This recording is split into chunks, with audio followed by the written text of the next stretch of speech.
Hello and welcome to Uplifted Living, the podcast for living uplifted. I'm Nick Gilbert, and I want to thank you for tuning in today.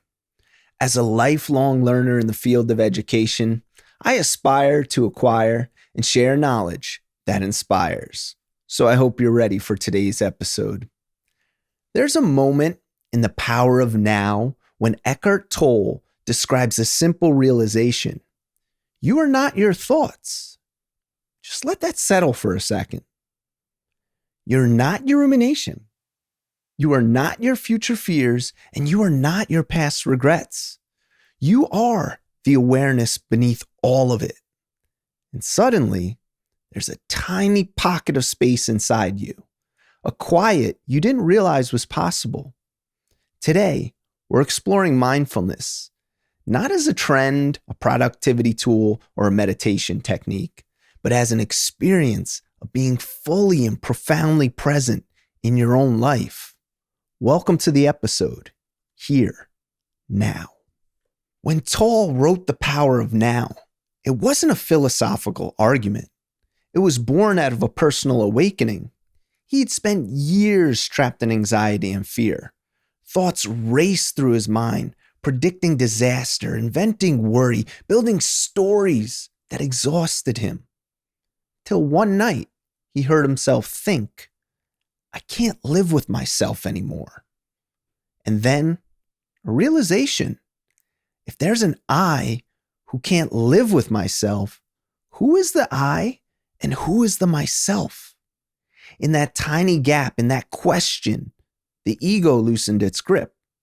What followed was not an idea, but a presence.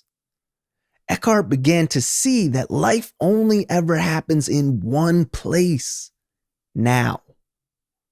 He writes, and I'm paraphrasing, the moment you truly enter the present, the past loses its grip and the future stops controlling you. Mindfulness isn't about clearing your mind. It's about returning again and again to where life is actually happening. So let's talk about the difference between being present and being mentally occupied.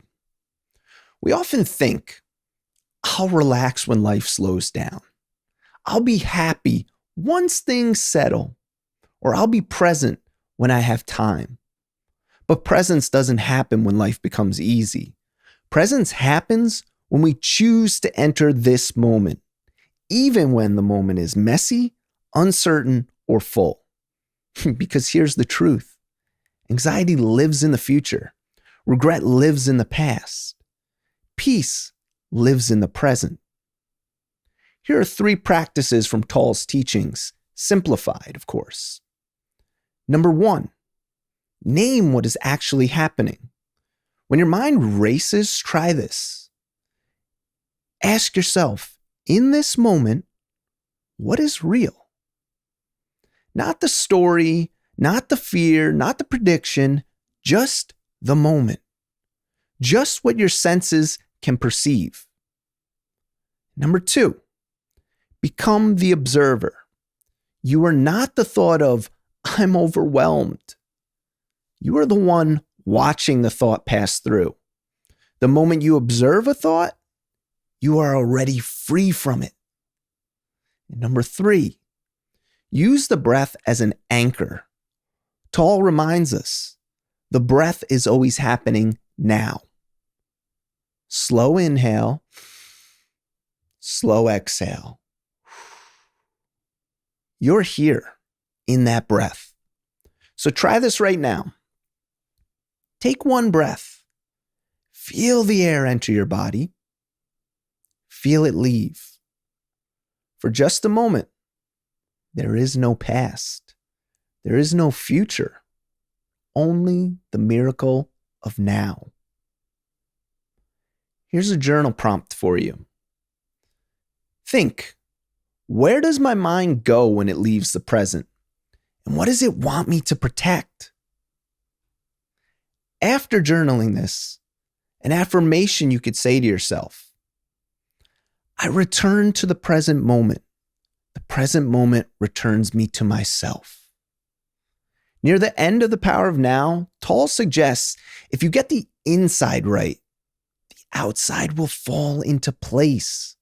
We spend so much of our lives rushing toward a future version of ourselves, a better version, a more successful version, a more lovable version.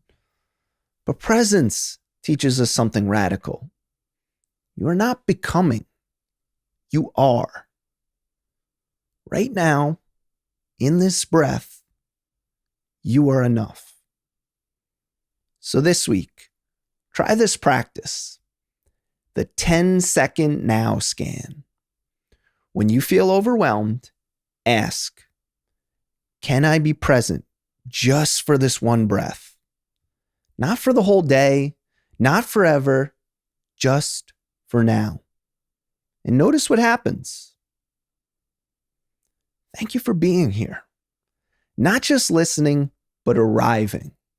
If you enjoyed this episode or found value in anything we discussed, as always, please consider liking, subscribing, leaving a comment, or sharing this episode with someone who might benefit from it.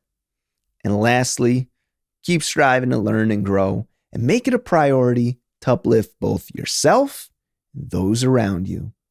Till next time, let yourself be present for your own life.